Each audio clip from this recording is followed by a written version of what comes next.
Thank you, Sylvia, for being here today.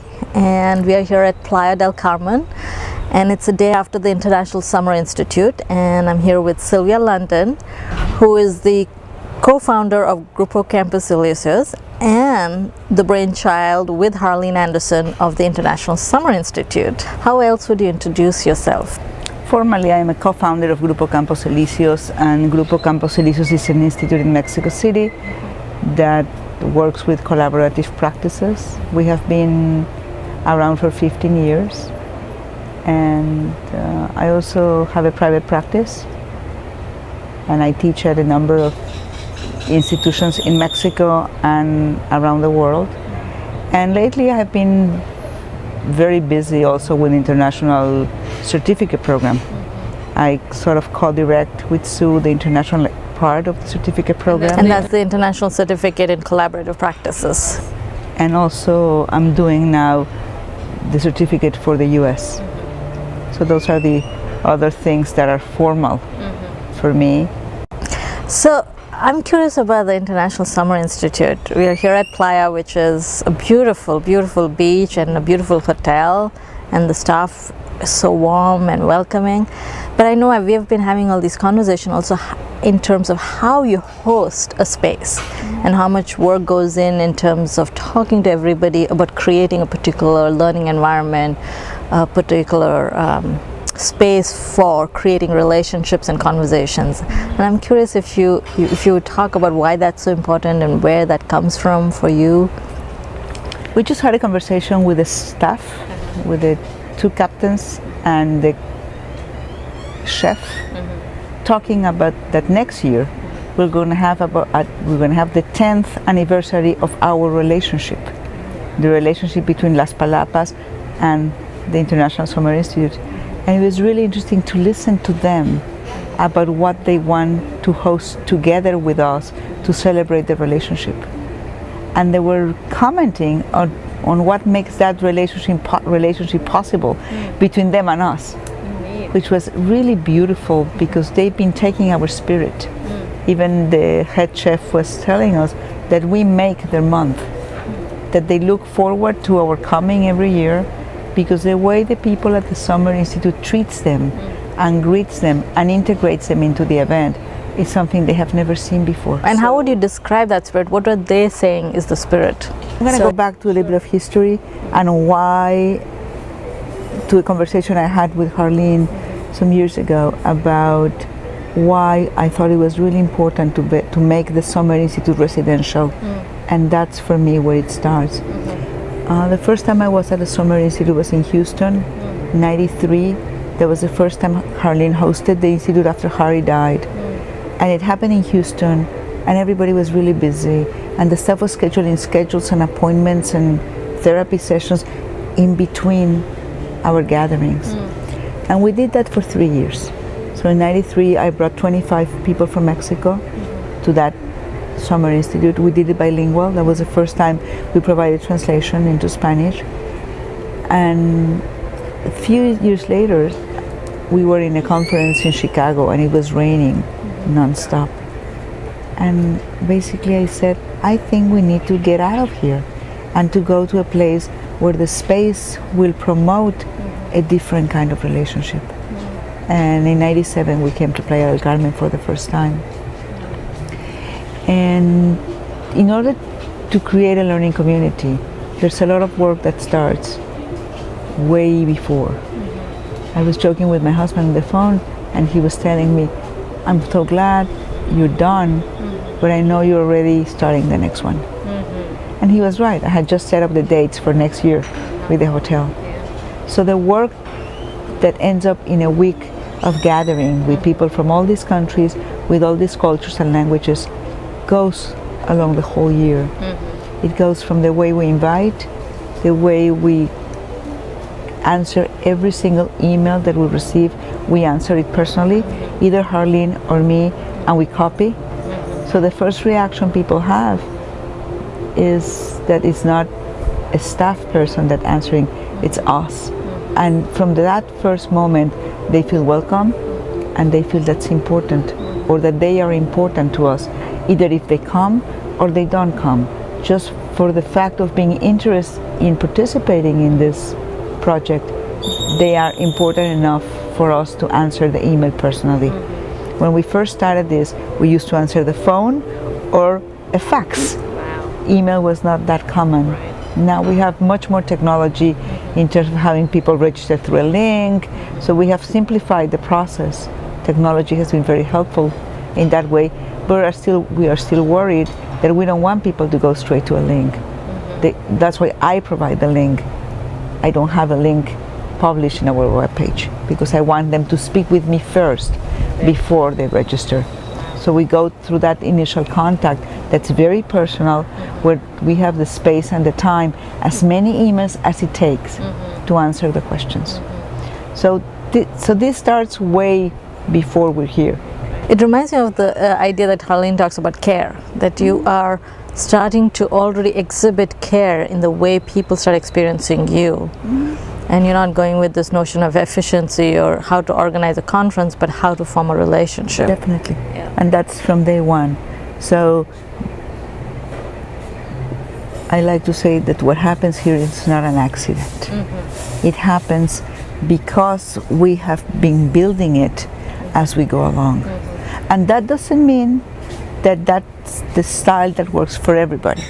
But that's something that's very important for us to set the stage for the conversations that will take place here. And as we have moved into a larger conference, the first time we did in Mexico was here in Playa del Carmen in '97. It was a small conference, we were 21 total. And then we went to different places in Mexico. We had it in Cuernavaca from some years. We had one in Oaxaca, one in Mérida, and in 2003 I found this place. And when I found the place, and the motto is simply paradise, and basically say, okay, let's try it. And it sounds very romantic, but it also has some very particular difficulties in terms of the weather, the heat, the humidity, the mosquitoes. Everything is part of the environment. And for some people it works, and for others it doesn't. We eat at strange times for certain cultures. So all that has been a whole experience of how to put this community together when we are able to listen to all the different voices and suggestions that are around. Like this year, we had a welcoming committee because some people come in groups, and when you come by yourself and you enter into a community that's so close and tight and has a long history together, you feel left out. So we had two people that on top of us knew that there were some people that were coming alone, and they started to email them before they came, and they made sure they would have somebody to go to dinner with, somebody to be at the beach with, to have lunch. So we've been sort of incorporating, as the need has been arising, many more characters in the creation of this community. And that's all quote unquote behind the scene, but it is part of the scene. Because that's what makes, and I had somebody say, when you come in, you can start seeing that some people have been here for years and they know each other, and some are relatively new. And even when we introduced ourselves, you didn't say, okay, who has been here for years and who is here the first time, but that conversation started happening. How long have you come? How many times have you come? And then there is this stuff that you're doing behind the scene, which is making sure that the newcomers especially feel connected. The other piece is how can you create a community where there's room for all these professionals, even though some of them have been with these ideas for 20 years and some of them are meeting them for the first time. And maybe that's the biggest challenge in terms of the ideas. But then there's the challenges of the languages and the cultures. So it's in a way it's a juggling act, but in another way I think the collaborative practices by themselves are the perfect platform for that to happen, because that allows us to put everything in practice in 1 week. all the challenges we have along the week, all the different needs that are there, allow us to set the stage for responding to whatever comes without having a very tight schedule, and at the same time we have a very well organized structure. Which I want, that brings me back to your original question. We do have a structure. It's a structure that supports us and allows us the freedom to make decisions as we go along. If we didn't have the structure, we couldn't do it. Some decisions are taken together, and some of them, because of years of experience in the relationship, we don't even speak. We just look at each other, and basically I end up making the decision because our roles are different, and because of the way the relationships cross through me, I have more information about what's happening with each one of the members of the group that allows me to make decisions, because there's so much you can do, and there's so little time. Yeah, and the other thing that comes to my mind is when I was with Harleen in China, we were talking about a similar thing and talking about the host-guest metaphor. And Harleen, these are my words for what Harleen said, and Harleen spoke about how she defers to the host in the sense that this is your community, even though she's been here with you, but there are a lot of people that you have through your relationships invited or have connected, or maybe the language that you speak Spanish, they speak Spanish, that she also defers to the host of that space and tries to manage those different multiple agendas of what people might be. And I think you're doing the same thing too, which is who are your co-facilitators in that moment? Is Neka or Margarita doing something, and what is the agenda that people are asking for, and you're holding all that along with all the behind the scenes stuff as to how to go forward.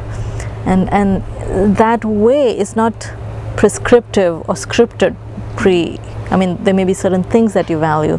So how do you decide what to stay public with, and I mean, that's a very big challenge people have. Yeah. And sometimes it's very difficult because there are multiple relationships, and I would say I go public on different ways. We have our inner circle, and then the next circle, and then the next circle, and that's not hierarchy, it's just relationships. So whenever there's something that we need to expand the conversation because we need to get more ideas, we have our first circle. That might not be the formal circle you're seeing, but those are our people that we like to bounce off ideas with. Like this year we have these formal facilitators. We started that last year because we know that people like small groups. And in order to have a small group where we have a more experienced person with the ideas, helps the conversation stay, and they help us answer the questions that might not get answered in the large group. So we started with that, and it was really interesting because we debated a lot about having the groups just forming without anybody as a facilitator that we did for many years, or having a facilitator that we see now as someone that will help out with questions for the newcomers. So it's really important for us to give room for new people. The Summer Institute becomes the place where we plant the seeds for people to take these ideas to different countries. So we experimented with the notion of the small groups last year with a facilitator. People really liked it. And the other piece that we have, and we take very, very seriously, is reflections. There's a space for people to tell us what to do, what they like, what they don't like. There were a few things in reflections this year that were handled privately, and some of them were handled publicly. One of them had to do with the chair. There was a woman who was very short and had a back problem and wrote that the chairs were very uncomfortable for her. So I went with her and said, okay, let's find a different chair for you. And nobody heard about this. That's private. That's private because that had something to do with a very private need. There was somebody else that was having difficulty in her group. She didn't like the style of the leader. So she wrote that down, and when I went and approached her, she just looked at me saying, I am not complaining. So no, this is not I'm not taking it as a complaint. I just want to make sure you're comfortable and you are having the experience you want to have. This is somebody I have a relationship with. The leader you have a relationship with? No, the person the that participant. Okay. And I said, okay, why don't we talk about what you can do with what's happening with you? So we talk about different things, and then at the end she told me, this is all I need, now I can stay in my group. So, but those are the things that we are constantly doing and taking care of. And again, I don't think these two conversations needed to be public because they would take a lot of space and they were more about personal needs. What we do now with the reflections is that we make summaries and we hang everything on the wall so people can go and read them and get an idea what others are thinking. And that adds another layer besides what's happening in their own cluster and their interesting groups or interest groups. So we also have these interested groups that allows for people to meet other people than the ones they're meeting in their small clusters.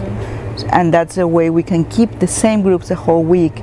We were debating this week about keeping the groups or changing them, and we decided to keep them because it allows for people to have a place to go home to. Right, and then we had the interest groups that people felt they could bring other ideas to or move around if they needed to. So there was both a home to go to and new homes or new places to visit through the new groups they wanted to enter. So the other thing that's really special about the Summer Institute is that the work doesn't end when the formal space is over.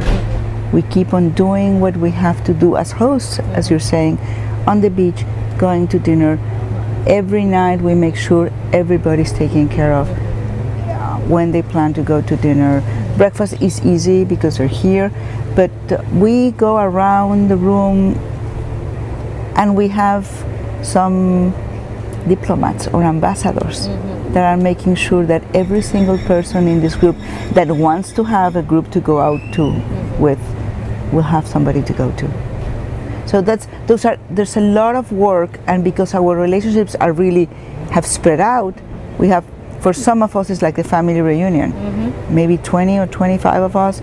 So I can always go to one of them and say, this woman that came from this country, I don't think she's having somebody to go to dinner to. Could you invite her? So it's not us that has a different feeling.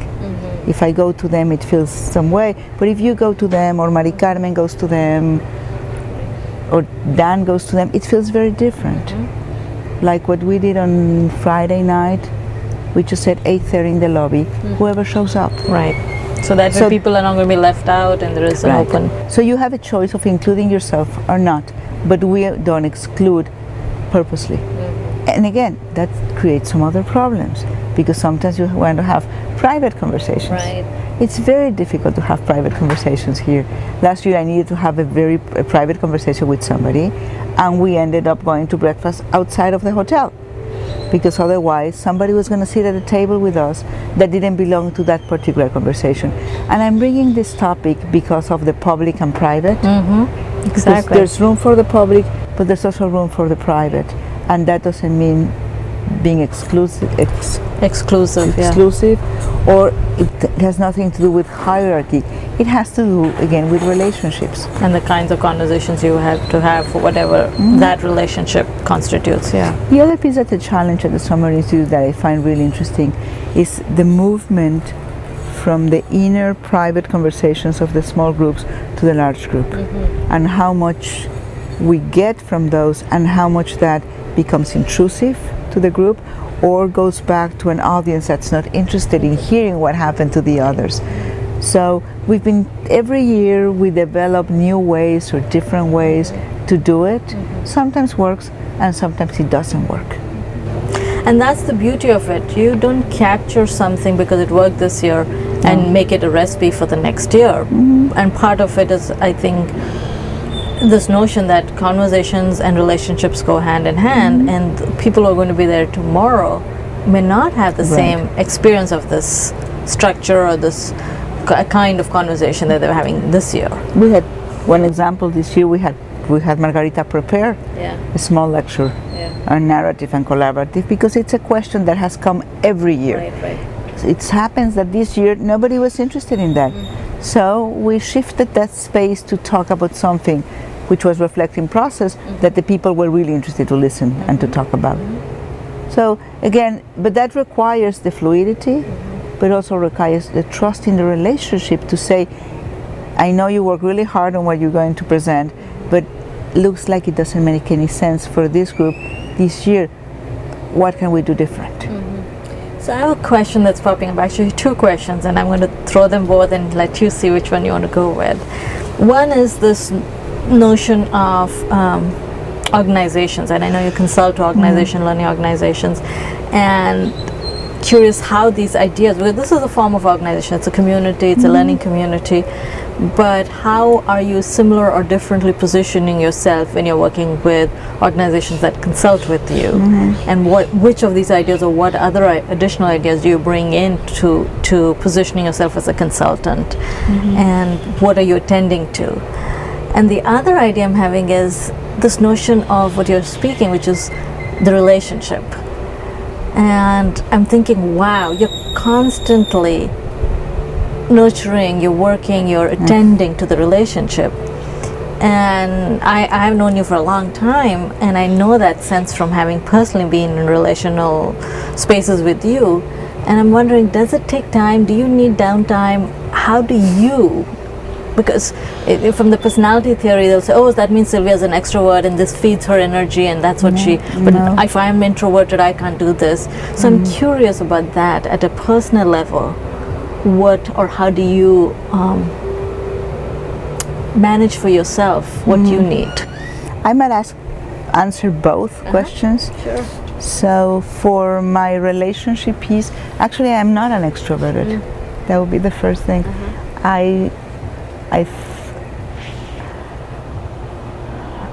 In structured situations, I am very outgoing. In personal situations, I can be very shy, and I have a really hard time relating sometimes in situations with people I don't know. Nobody believes me. Of course, nobody believes you because we see you always doing the nurturing of the relationship. But for example, going back here, when I have the microphone here, and for me ties to translation, which I haven't spoken about translation, but translation for me is the heart and the soul of the Summer Institute. Translation in many ways. The first one that's very open is a translation in our own language, where we have to make sure every person in this room that speaks English or Spanish, unfortunately we cannot do it to more languages because it will be impossible, will understand and will feel that they have the room and the space to speak. And this took us many years to get here. This design we have now that I call relational interpretation, which is something I need to start writing about, was developed here. And even the way the translation happens, and you see me standing behind the person. Right, I kept seeing that with Anna Margarita. You kept pushing the chair and she kept wanting to keep you in the circle, but your job, that was a translator. And the reason I stand behind the chair is to create something very particular with the speaker. So they can speak to the audience, and I'm there as a translator, and when I need them to stop, I just tap them on the shoulder. So I'm there, I'm very present, I contain them, but I don't get in the way. I don't like to stand in the middle of the circle when I'm translating. I think I get in the way of the relationship of the group. But it took me years to develop this. And you see, I also move around. We do. So I don't like to cross in between because it takes space, and I interfere in other relationships. And I know people are having a lot of conversations that are silent as they go along. So I go around. So for me, the translation is the heart of this process, because we are constantly translating not only language, but by doing the language, we are modeling the translation of the ideas. Right. So I'm really, that's one of my passions, is how we have been able to incorporate translation in a way that fits, that I don't feel it gets in the way, I feel it adds, and sometimes we don't make it explicit enough because it's my topic. But without translation, this community wouldn't be the way it is, and it wouldn't be here. And again, it might sound that I'm privileging Spanish speakers. No, for me the translation is a process that puts collaborative work really in action. And the whole meaning making process is very complex because we're doing consecutive translation. And in order for me to say what you're saying in another language, I have to make sense of it and then reconstruct it. That process in itself, it's already meaning making. Right. And it's already my interpretation of your words. So in the way I translate the people that speak, I start developing a choreography with them. Right. Some of them, if they want to have the exact words, stop very quickly. For others, I reconstruct this story, as it happened with Ana Magreta. Ana Magreta just went on and on and on and on, and I could reconstruct the story because I know the theory she was talking about. So again, also the translation, it's not about saying things exactly the same way because it's impossible. Yeah. We couldn't have this conference this way, but it's about putting the whole notion of meaning making as something you are living every day. For people that are bilingual in English and Spanish, it's just really interesting how at the beginning they look at me kind of saying, this is not what she said, but after 2 or 3 days they get it. They get that I keep the intention and I keep it in a way that allows the process to keep on flowing. If I'm going to stop at every word, this will be incredibly boring. So the other thing I'm taking care of with the work I do in translation is the ambience, the connection, and again, if there was something that wasn't said exactly the way it should have been said, it will come up. Actually, I was wondering about that because at one point I said what is performative when I said understanding is performative. Yeah. And you translated it and you said to me, I kept it short. It was one of the few times I explained performative in like 10 words or less. It was just a statement I made. And I was very curious how you did it, what you said, because of this, what you're saying. Because sometimes you are telling a story about it, or you are making sure that the meaning of what I'm saying is coming through. And for me, I've been spending years on talking about performative and trying to find ways to speak in a way that you can say it. Right. So there is that piece that I haven't had a conversation with you, that one day maybe we will, which is how does that notion also translate in the cultural context in which it's being spoken? Right. And for me, this is also a whole notion that I have developed now as a way of talking about therapy in general. For me, therapy is relational interpretation. So now I'm taking the experience of years of translating into therapy because my clients tell me, this is what you do for me. So it's been really interesting how I am finally coming to a place where I'm clear enough about this that I'm going to start writing about this whole notion. But having the challenge of translation has been really rich in terms of my development and the development of this community. This community runs through translation. Yeah. I think about writing as a space that you're not just writing about what you're doing, but you're writing, you're also creating what you're doing.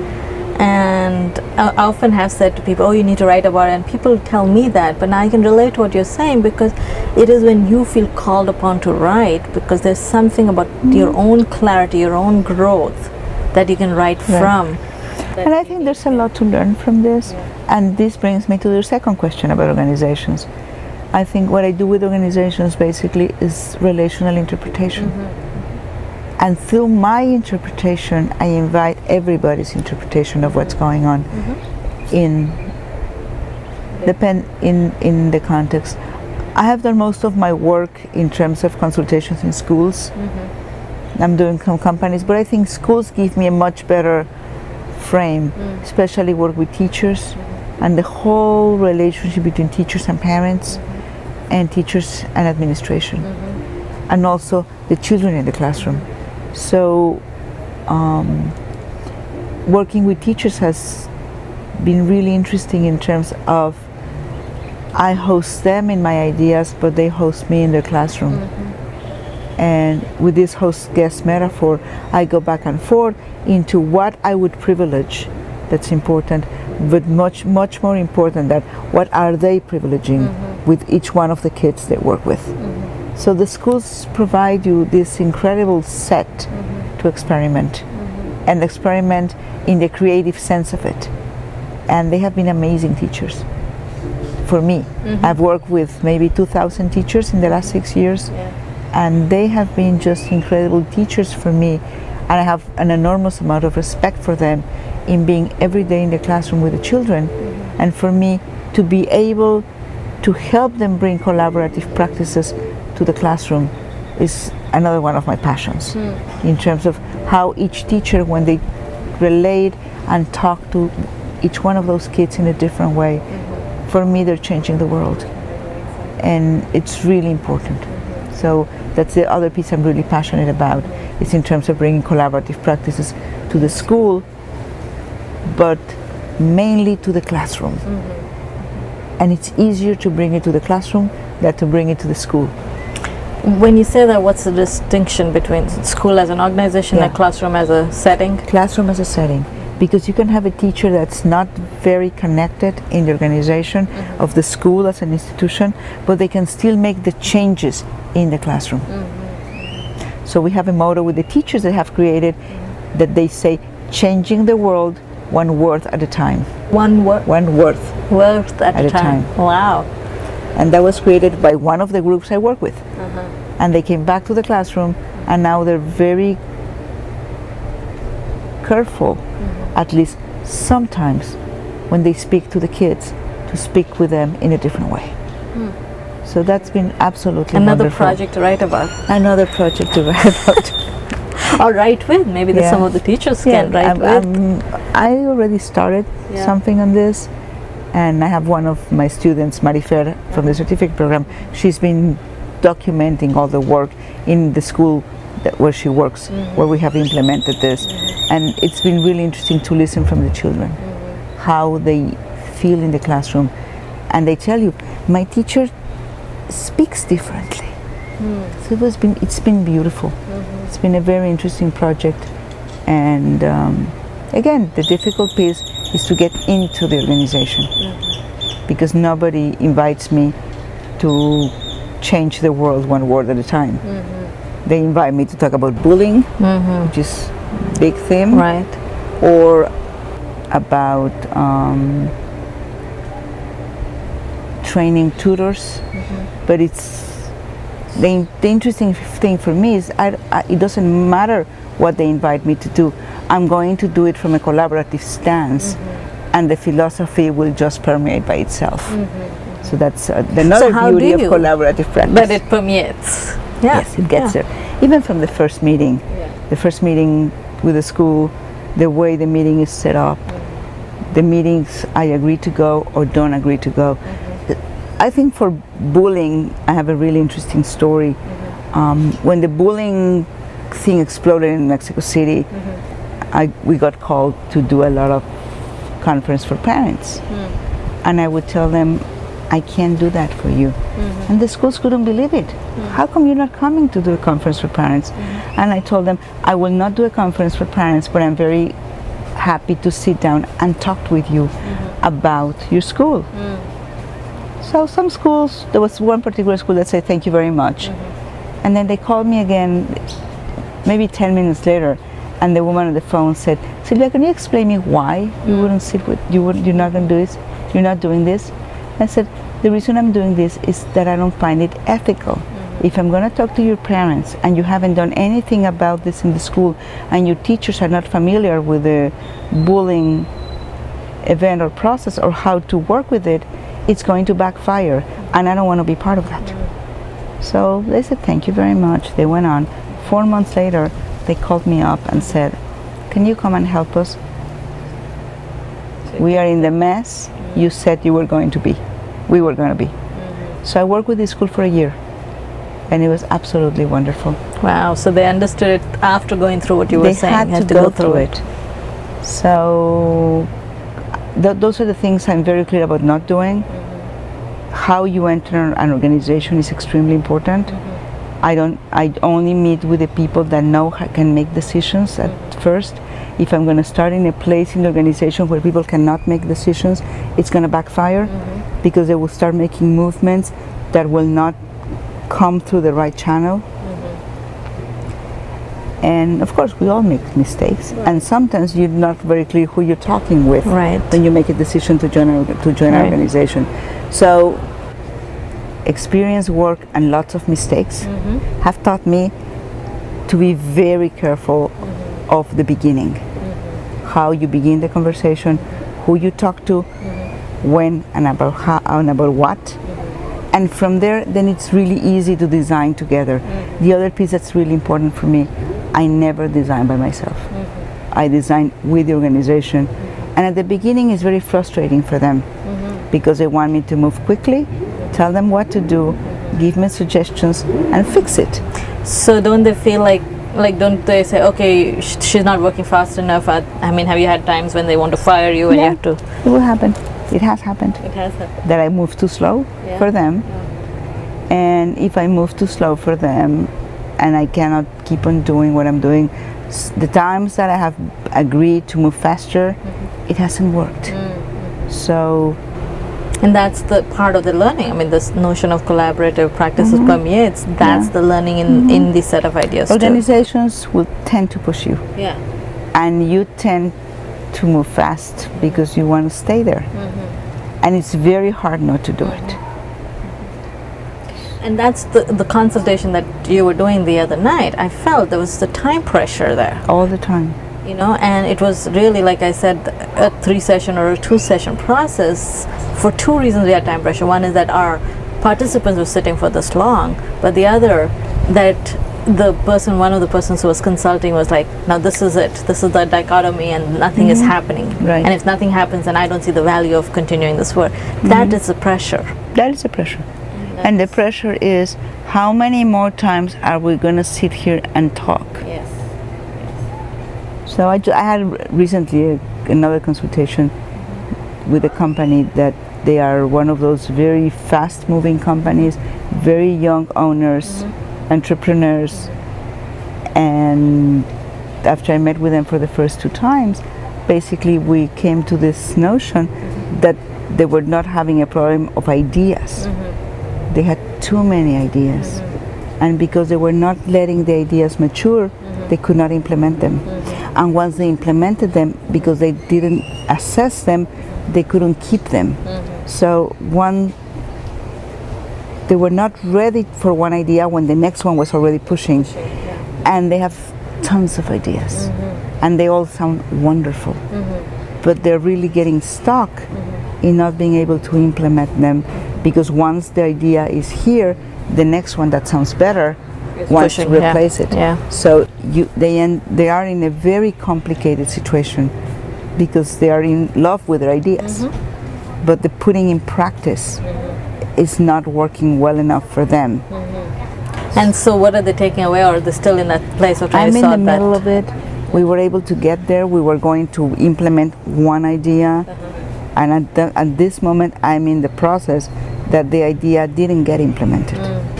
Something happened that they just froze it because they were doing another 7 ideas on the side, and they didn't have any hands to implement this one. So, and it's a wonderful, wonderful organization, but they're just too young in terms of thinking that all you need in life is a good idea. Yeah. Because often that's said, it's a good idea that changed the world, but there's a lot. Like I love how this conversation is connecting back to ISI and how much goes on behind the scene. Because any idea is good as long as it takes off and has an impact. But in that process, a lot of stuff is happening. You're nurturing. It's like a child. You're growing it along, and it's not like, oh, this is a great idea. Let's go give therapy to the people sitting on the beach, and we start doing therapy. No, how do you engage the people? What's the value in it? Well, why will people find value in it? And you have to think about perspectives and think about engagement, think about relationships, and that process. And it's very difficult to convey. So one of the reflections I was having this week is that I have been doing the ISI for 20 years. I've been doing it in Mexico for 15. This was the 16th time. And the question people ask me is, what's new at ISI this year? First, I'm amazed we have a project like this that has survived so long. It's amazing. Yeah, 16 years of these ideas, yeah. Of these ideas done in a very similar way. Not exactly the same because every year is different. But when people ask me, so what's new at ISI this year? My question is nothing and everything. We'll see, depending on who comes. So it has evolved into a very Spanish-speaking event, which is new in the last 2 years. But we don't know what's next. You don't know what's next. It's like people asking me, what are you doing with these conversations? I said, I came in with one idea, which is to have some conversations categorically about one particular topic. And they've exploded. They're rich conversations. I don't know what's going to happen next, you know. We're going to edit it, we're going to do something, but who knows? And just to throw in the conversation we were having about my children, that my kids grew up with ISI. They're 22 and 24, and they grew up with collaborative ideas in the house, and they saw me come and go. And they asked me, how come you don't take us to ISI? Because I'm too busy. And I cannot be a mother and run this event because I have too much to do. So some years ago I told them, you can come if you have a project. So last year they both came for the first time. Isa came as a translator, and Tamara had a project of documenting the event. And for me I was really naive about it, because I told them, but I'm not going to be a mother this week. You're on your own. And they're old enough that they can do that. But what was very interesting first for them and then for me was the person they met here that's not at home. And also the person they met in the eyes of the others. Because I am so much in the center of the stage here. So Tamara kept on coming, telling me every day, they're asking me questions I don't understand. People are asking me what's like to have a mother like you. I can't answer that question. You're the only mother I know. Yes, that's a fabulous answer. And then the other thing Tamara said the last day, we're having dinner, and she said, how come everybody's so nice here? It's amazing, it's a wonderful experience. And then she stopped herself and said, that's not the right question. The right question is, what do you do to make everybody bring the best part of themselves to this event? And this goes back to your question. My children grew up in this environment. So when I see them asking these questions, it's wonderful. It's absolutely wonderful to listen to them. So what did you do at home when you say, I mean, they didn't literally grow up at ISI, but they grew up with a person who was organizing it. So I'm thinking, as a parent, you will bring that spirit to your house too, not just the experience of this event, but in your everyday life, whether you were transitioning from being a mother to a therapist, or you were coming home after a consultation, you were at a headspace that was different than a headspace of a mother, so you were doing things to also create an environment at home. I think that even though I said I'm not a mother here, I'm not actively a mother. I think once you're a mother all the time. Collaborative practices are so much part of who I am that this is just the way I live my life. What does that look like? I think maybe you need to interview them. Yeah. I don't know. You said that, right? Yeah, I don't know how it looks like.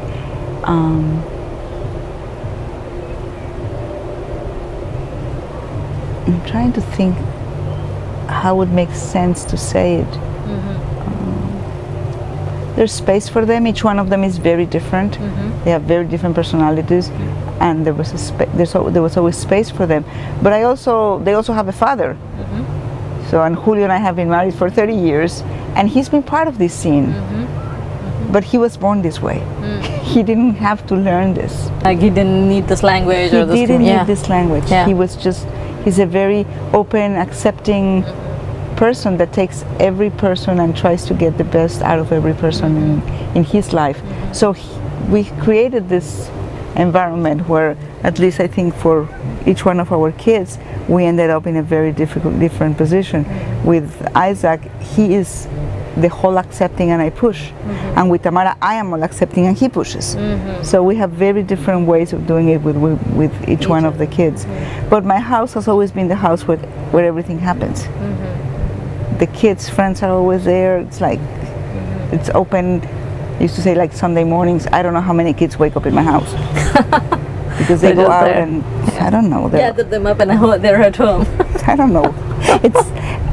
But the kids are really, really responsible. Yeah. And they're really good at taking care of themselves. I started to travel when they were very young. They came with me to many, many, many conferences, not to ISI, but they would come to me with me to other places. They like to read. Yeah. So Tamara had a story when she was maybe 9. She stood up at my bookcase and went, I know him, I know her, I know her. He slept in my room. So they have been also had relationships with all of us. Right. So they know Sue and Harleen and Sally and Dan and Jean Combs and Jill Friedman and Ken and Mary. They have been part of their lives. So it's not that I have kept my personal life separate from my professional life. It has been, everything has gone really very connected. So I don't know how it happened. It just been unfolding. It got unfolded from being there and knowing that if a visitor comes, they have to sleep together, and they just sat at the table with us and listened. And they heard me coming and talk. Tamara, there was a time Tamara would ask a lot about my clients. She wanted to know what I did with this and what I did with that. Isaac has consulted for a lot of my clients. Rocco, my dog, has consulted for the clients. He's also part of the scene. Yeah. Rocco is a very important member of this family. How old is Rocco now? Rocco will be 10. Oh my gosh. Yeah. Tamara buys all my toys. Since she chooses the toys for my office. Since she was very small, she was always very interested when we were traveling or something to get stuff for my office. I met maybe the cutest story on her. We were in Alaska one day and she found a glove. And the glove with 5 different Alaskan friends. And it was called the Alaskan Friends. So she comes running through the toy store. Mommy, a reflecting team for your office. Oh my gosh, that's just fabulous. Yeah. Wow. Now that reflecting team has been renamed as the Glove of the Opinions. The Glove of the Opinions. One of the kids renamed the Glove of the Opinions about 4 months ago. But she comes to my office and says, I think you need more of this. So she's been really involved in that part. I need to bring her in as a consultant to what I need. She's wonderful. She's very good at choosing what you might need. Yeah. Especially if she's my #1 fan, then I should use her now. You need to use her. She's your she's going to be the president of the club. Oh, great. That's good. So maybe she can come visit you because she's in Boston and she can come visit you. She should. I forgot that. She's going back to Boston. She's going to Argentina for 6 months now as an exchange student, and she'll be back in Boston in January. Okay, I was going to go close to Boston in October, but okay. Okay. Yeah. So actually, I'm gonna go visit Sheila. Yeah. When I go visit her. When are you coming? I'm gonna go in the spring. No, I'm gonna go visit. Tamara wants me to go for her oral exam when she finishes. Will be sometime in the spring of it'll be close to May. 13. So, and we're gonna spend some time with Sheila, and Tamara wants to come. Cool. Sheila wants me to teach at her college, and I think it would be great if we do something with you. Yeah. Or she can go visit you. Yeah, if she can just come visit something, we can plan something as time comes closer. Now that she knows you, I had mentioned you, but she said no, I don't know her. So. Well, Sylvia, I'm thinking this is a great place to pause. I think so too. And thank you again for this wonderful conversation. This is the kind I've been saying. It's meanders, but it's so meaningful. There's so many connecting points in the conversation. And I don't know if this is interesting for anybody else, but for us.